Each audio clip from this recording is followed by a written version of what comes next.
ఎవరి సెల్ఫ్ వాళ్ళకి సర్దేస్తాను కదా, సర్దేసిన తెల్లారే అది సర్దనట్టే ఉంటుంది. ముఖ్యంగా నా కూతురిది, నా కొడుకుది 2 సెల్ఫ్లు అలాగే ఉండిపోతాయి. హాయ్ అండి, వెల్కమ్ టు మై ఛానల్. మొదటిసారి నా ఛానల్కి వచ్చినట్లయితే ఛానల్ సబ్స్క్రైబ్ చేసుకోండి, వీడియో మొత్తం చూడండి, నచ్చితే లైక్ చేయండి. ఈరోజైతే బట్టలు సర్దుతున్నాను, మొత్తం వాషింగ్కి వేసాను. వాషింగ్ కంప్లీట్ అయ్యి ఇంత పెద్ద మూట అయితే వచ్చింది. ఇది నాకు పెద్ద టాస్క్ అని చెప్పాలి. బట్టలన్నీ నీట్గా సర్ది ఎవరి సెల్ఫ్లో వాళ్ళకి పెట్టేస్తాను. కానీ పెట్టేసిన తెల్లారి ఏమవుతుందంటే నా కొడుకుది, నా కూతురుది అసలు సర్దనట్టే ఉంటుంది. ఎంత నీట్గా సర్దినా అవి ఏంటో మాకు తెలియదు, కానీ ఒకటికి 2 సార్లు వాటిని తీసి పెట్టి తెల్లారి చూసేసరికి ఆ సెల్ఫ్ సర్దనట్టే అయిపోతుంది. అట్లుంటుంది అన్నమాట మా పిల్లలతోని. మీ ఇంట్లో కూడా ఇలాంటి బంగారు తల్లులు ఉంటే కామెంట్ బాక్స్లో కామెంట్ చేయండి. ఏంటి సగమే ఫోల్డింగ్ చేసింది, ఇంకా కొన్ని కిందనే ఉన్నాయి అనుకుంటున్నారా?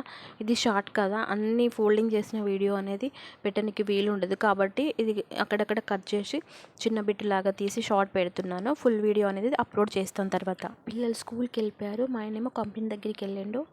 ఇంకా నేనైతే బట్టలు ఫోల్డింగ్ చేసే పని పెట్టుకున్నాను ఈరోజు. బట్టలు ఫోల్డింగ్ చేయడం పెద్ద టాస్క్ అని ఎందుకన్నానంటే 1 వీక్ బట్టలు మొత్తం మేము ఒకటేసారి వాషింగ్ చేస్తాము. ఎందుకంటే కంపెనీలోనే మిషన్లో వేసేస్తాము, పెద్ద మిషన్లో. అందుకనేసి చాలా బట్టలు ఉంటాయి, పెద్ద మోటు ఉంటుంది అన్నమాట. అందుకని పెద్ద టాస్క్ అని చెప్పేశాను. ప్రతి వీడియో లాగానే ఈ వీడియోలో కూడా అడుగుతున్నాను, మీ సజెషన్స్ ఏంటి, వీడియో పైన మీకు ఉన్నటువంటి ఒపీనియన్ ఏంటనేది కామెంట్ బాక్స్లో ఖచ్చితంగా కామెంట్ చేయండి. ఎందుకంటే మీ ఒపీనియన్స్ నాకు కావాలి, మీరు ఇచ్చే సజెషన్స్ నాకు చాలా అవసరము, అందుకనేసి అడుగుతున్నాను. ప్లీజ్ నా వీడియోస్ గురించి మీరేమనుకుంటున్నారో ఖచ్చితంగా సజెషన్స్ ఇవ్వండి. ఎందుకంటే మీరు ఇచ్చే సజెషన్స్ బట్టి నేను ముందు వీడియోలు చేస్తానన్నమాట. ప్లీజ్ సపోర్ట్ చేయండి. మీరు ఇవ్వాలనుకున్న సజెషన్స్ కామెంట్ బాక్స్లో కామెంట్ చేయండి. ఈరోజు చాలా ప్రశాంతంగా ఉంటుంది, ఎందుకంటే 2 డేస్ నుంచి ఆ బట్టల మూట సోఫాలో అలాగే పడుంది. ఇయర్ పెయిన్ వచ్చేసింది, ఇయర్ బ్లాక్ అయిందన్నమాట. కోల్డ్ వల్ల ఏమైందంటే ఇయర్ బ్లాక్ అయింది, కొంచెం వినపడుతుంది. ముందు చెవిటిదాన్ని అయిపోతున్నాయేమో అని భయంగా ఉంది. అసలు సగం వినపడుతుంది ఆ చెవి అనేది. ఇంకా ముందు ఏమవుతుందో ఏమో నా పరిస్థితి నాకే అర్థం కావట్లేదు. సో అందుకనేసి 2 డేస్ తర్వాత బట్టలన్నీ ఫోల్డింగ్ చేస్తున్నాను. సో బట్టల మూట ఫోల్డింగ్ చేసినాక ఇంట్లో చాలా ప్రశాంతంగా అనిపిస్తుంది అన్నమాట నాకు. చూసారు కదా ఫ్రెండ్స్, వీడియో మొత్తం చూసారని అనుకుంటున్నాను.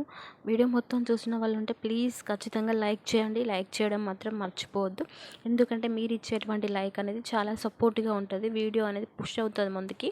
సో దానివల్ల నాకు చాలా హెల్ప్ అవుతుంది అన్నమాట.